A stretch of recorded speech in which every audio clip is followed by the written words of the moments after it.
Yo, what's going on, fam? It's your boy Topics coming back with another one. Welcome to Peep Game TV.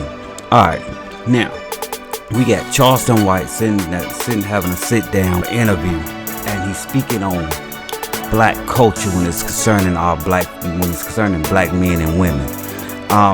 Before we get in this video, I'm gonna need y'all to go ahead and smash that like button. Please subscribe to the channel to keep this movement moving. And you know what I say, share this shit, cause you know it's somebody out there that need to hear it. Now let's jump in this video and see if we can get some teachable moments. Peep Game TV. Let's get it. When you think about Snoop Dogg, homie, they shape the relationship between the black male and the black girl. From the male standpoint, that monarch was a bad motherfucker. Bitches ain't shit but hoes and tricks. So as young boys, based off the culture and nobody teaching us, we thought every girl that we got, we supposed to try to run a train on. That's how we know which one to be our girlfriend. The one that we don't train because she ain't gonna sleep with our friend. So the one that said no, so damn near every girl we got, homie, we put her in a position to be trained. Nigga, let's see if she a flipper. That was standard practice if you met a new girl. Shit, nigga, let's see if we can flip her. And if you said no, the homie shame you. Oh man, that nigga, he falling in love. Nigga, ain't no more Mr. Belvedere's and the Benson, ain't no more of them type of characters. We damn sure ain't got them in our families. The uncle who make it, that we see at the family reunion or we see at the funeral, the rest of the family talk about him. Yeah, that's crazy. They try to say because he done made it. See, black people think selling out is wrong. Somebody got to sell out. To go over the river, to go across the railroad track. Now think about that now. Now let's just look at how many times in our own community, well, in our own family, where you know, there's a family member, you know, doing good, you know, and got this shit together, you know, trying to make some of their life. And the first thing other family members want to holler is, oh, now he think he too good for us. You see what I'm saying? Quick to call him Uncle Tom, Sambo. All because he want better. Because he don't want to talk with slang, you know what I'm saying? They don't want to do nigga shit. But this is the propaganda we push in our communities, though. And come back, nigga, and give a blueprint. But we shame the nigga who sold out. Make him not want to come back. Me selling out don't hurt you, nigga. At all. Give a fuck if I sold out. What is selling out, though? I don't it really ain't none. Listen. It ain't no selling out. You know, it's sad, but I hate to say it, but to me, selling out is like somebody doing better or want better for themselves. But because you don't want better for yourself, or you like doing the nigga shit that you know what I'm saying, doing, I'm wrong. Because I don't want to do it. What the fuck we do? Why we get this shit from? It's only in our communities and our culture we put that type of, you know what I'm saying, stigma on each other. Because you want to do better for yourself, you a sellout. You know what I'm saying? That's some bullshit. Nigga, that's something they done put on us. That's a nigga who didn't make it that created a hip motherfucking term. That's a nigga who didn't make it that created a hip motherfucking term that became trending. Sellout ass nigga. That's all that is. And it's sad because, see, I told, you know, I often tell the story of how, you know, when I first, you know what I'm saying, decided to, you know, elevate and change the way I looked at shit and stop wanting to do nigga shit and get, you know what I'm saying, because I wanted better for my kids, you know what I'm saying? So when we would go back home, people would always look at my kids as, you know, call them white little girls, or why they talk so white? They'll think he better than some. You get what I'm saying? Oh, he, you know what I'm saying? Topics think he better than somebody. He ain't no better than us. Nigga, I didn't say that. You feel that way. Cause you doing nigga shit and you still stuck in the same place. If I thought I was better than you, I wouldn't even come around. But because you didn't make it, you fell short. Now you throw this fucked up narrative on me. Come on now. First thing that they say when you're successful is that you're a sellout. Oh. And the first thing they say when you get killed, they say you're a real nigga. Mm-hmm. That's backwards. That's It's literally hell. upside down. Like We upside down. When I was in school, it's funny because my father sent me to private school when I was in middle school, and it was a culture shock because right was right and wrong was wrong. Whereas when I was in school, and just regular in the hood or whatever like that, wrong was right. The good kid got teased. The guy that was studying, he got teased, and he got, you know what I'm saying, threw upside the lockers and all of that, and took his shoes and everything like that. But then the dude that was the class clown was the one that was celebrated. It's no. Hold on, let me say this. So if you look at it, it make our youth want this, you know what I'm saying, have to do bad or have to, you know what I'm saying, create this, you know, tough guy image. Just so motherfuckers will leave him alone. Because if you try to, you know, go to class, get good grades, you know what I'm saying, don't skip, you know, do the right shit, he get teased and bullied by the other kids. Because it's like wrong to do good, but as long as you being a F up, you good. Everybody your friend. You Mr. Popular. You see what I'm saying? That's the weirdest shit. No difference, but it's than, only us. It's no difference than the guy that opens the door, that tries to be faithful. I get called a square every day, bro. Oh yeah. Every day I get called a square. Yeah, nigga like that can't get no pussy. Yeah, if you ain't calling me whole bitches. Say bitch, ho, you can't get no pussy. You better not come through with your shirt tail tucked in, pants pulled up, with some penny loafers on, some slacks, and you walking by, and you walking with a bunch of niggas with their pants sagging, or with gold chains on, they hollering they finna go to the studio, or you say you finna get a job interview, and who you think she going with? But it's funny, but the weird thing about that though, like when you think about it, because I grew up on bitches ain't shit but hoes and tricks, right? Mm-hmm. But Snoop is fucking married, and he's been married for decades. And Ice Cube has been married for decades. Yeah. And all of the rappers that was teaching us, Method Man, been fucking all of these dudes have been married for decades. And so, my mindset towards women and the bitches ain't shit but hoes and tricks narrative, I grew up looking at women like a piece of meat. They wasn't shit, you know what I'm saying? And thank God I had a father in my life, or thank God that I actually had an environment in which, I was able to pivot. So, you know what it make me think? It's like they push this false narrative on, you know what I'm saying, our black young men and women that, in order to be, a real nigga, you got to go to jail, kill somebody, or die. You got to treat females like shit, call them out their name, don't get married, you don't want to settle down, you don't want to respect a woman. That shit cornballs do. You see what I'm saying? Square niggas, respect women. Don't call females out their name. But yet, the image that they portray is not the image they live by, because they married. They go home every night. They don't stay in the hood. You see what I'm saying? So at what point do we, separate and let it be known that this is just a character? He's acting. He's the same as a damn Denzel Washington or Will Smith when they, playing in a movie.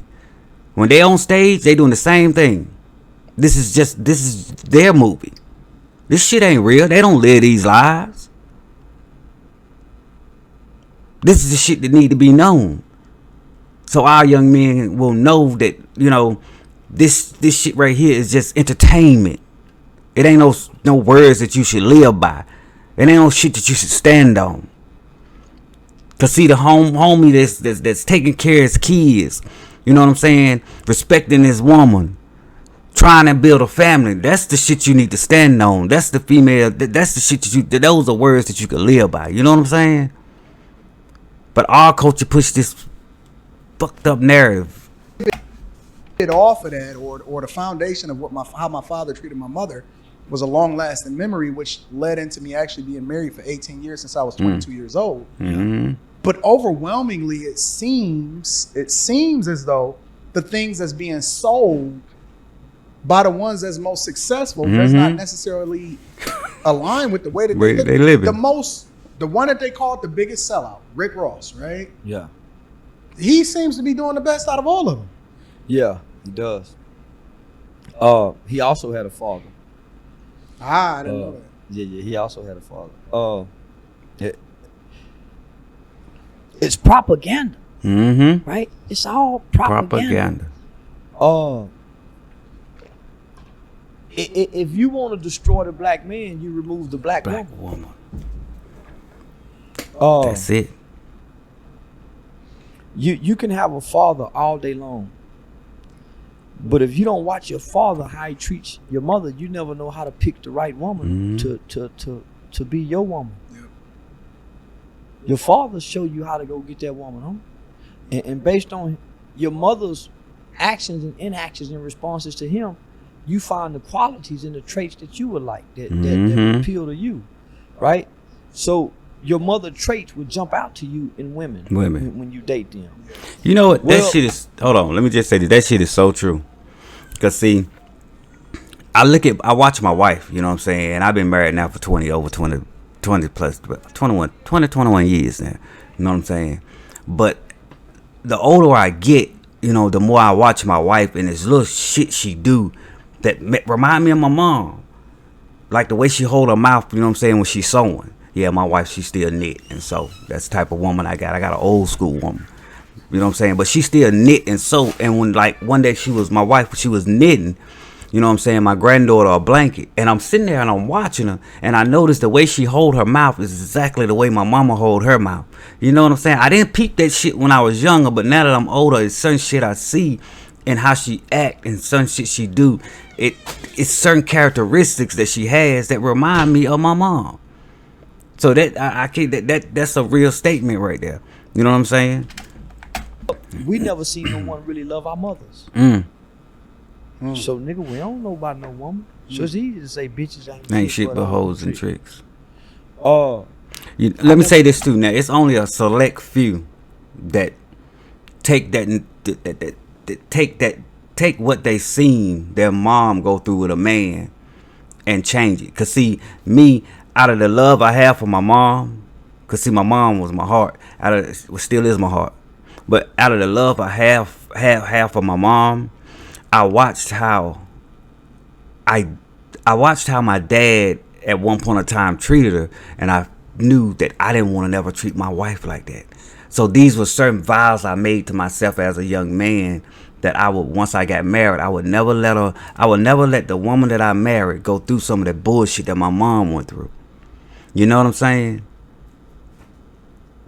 So that it's like that could go both ways, but you got to be strong enough to see the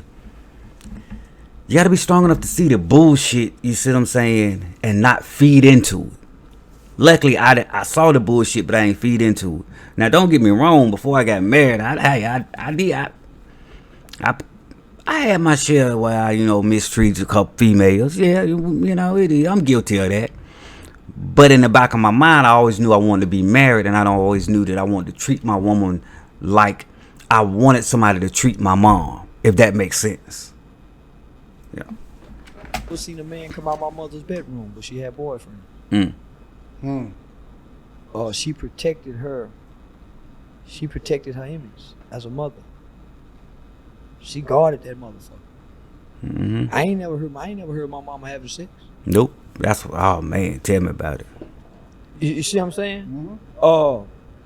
We was given this propaganda. You know what? Hold on. Let me say this. And you know, maybe that's it though. Maybe I think that's why I have a different respect for females. Now, don't get me wrong. Now, yes, I have slipped up and called a female a bitch before. Yeah, I'm guilty of that too. But but the bigger picture of things, I always watch my mama carry herself in a certain way. You know what I'm saying? It's like she always knew her woman's worth. Even when her and my dad was going through their little bullshit and he was doing his little bullshit, she put a stop to it. You see what I'm saying? I never seen her date nobody. I never seen a man come out of her bedroom. I've never heard my mama having sex. So it's certain things that my mom just didn't put in front of her kids. So now, looking back on things, I can honestly say that that could possibly play a part in why I am the way I am and why I feel the way I feel and think the way I think when it comes to our black women. You know, just a brainstorm. You know what I do. Black male teachable moment. Since the black exploitation era. Mm-hmm. So that's before you and I got here. I was born in 1977. Mm-hmm. I was born in 82. Mm-hmm. Yeah, so that's black exploitation was here in the early 70s. That was our culture. Yeah. Many single women probably had to sell their bodies to some sort of degree to help put food on the table because of our culture. When you think about Snoop Dogg, homie, they shaped the relationship between the black male and the black girl. Mm-hmm. From the male standpoint. Yeah. That monarch was a bad motherfucker. Yeah. Bitches ain't shit but hoes and tricks. So as young boys, based off the culture and nobody teaching us, we thought every girl that we got, we supposed to try to run a train on. Oh, we That's all remember how we that. know which one to be our girlfriend, the one that we don't train. Because she ain't gonna sleep with our friend. Yeah. So the one that said no, so damn near every girl we got, homie, we put her in a position to be trained. Nigga, let's see if she a flipper. That was standard practice if you met a new girl. Shit, nigga, let's see if we can flip her. Mm-hmm. And if you said no, oh, you got the talked homie about. Shane, oh man, Yeah. he falling in love. Now, and that's because we didn't have nobody, no older cats around saying, "Hey, bro, you don't treat females like that." You know what I'm saying? Everybody that I was around, you know what I'm saying, my older brothers, that this what they portrayed was, hey, these bitches ain't nothing but hoes and tricks. So by me seeing my older brothers doing this, you know what I'm saying, this is the music I'm listening to. So shit, this is our culture. We didn't think nothing was wrong with it. It was shit, just the way we did shit. Now, that song and who Snoop was really totally two individuals. But we didn't know that. We just know him for what he's rapping about. And all the other artists that came up there back in the day, just like these little cats out here doing now. A lot of them don't know that half these niggas out here that's talking about they, you know what I'm saying, spinning the block, or you know what I'm saying, they got 4 and 5 bodies. Half these little niggas, half of the young cats out here, they don't know these little niggas ain't really living like that. They go home to their nice, big, pretty mansion and sit on their plush couch after they leave the studio.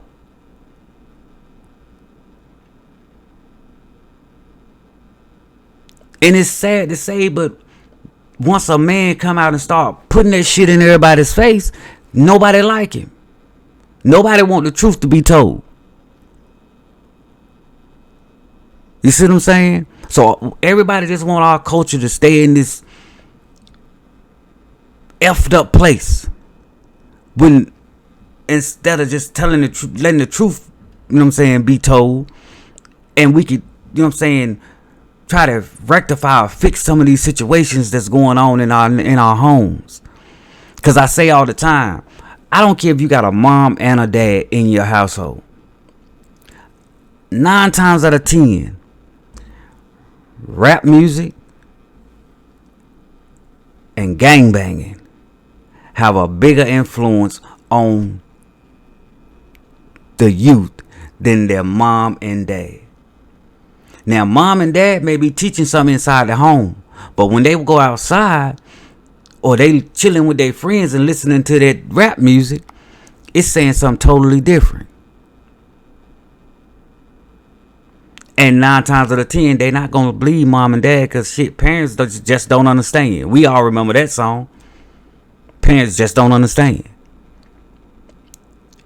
And in reality, we understand a hell of a lot more than they think we understand. It's just that it's been promoted to be disrespectful. It's being promoted, you know what I'm saying, to do nigga shit.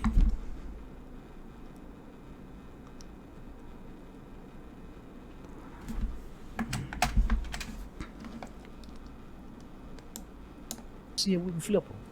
And if you said no, I'm gonna leave y'all with this, fam. Teachable moment. A lie will always be a lie. And regardless if the truth is disrespectful, loud, obnoxious, arrogant, it's still the truth.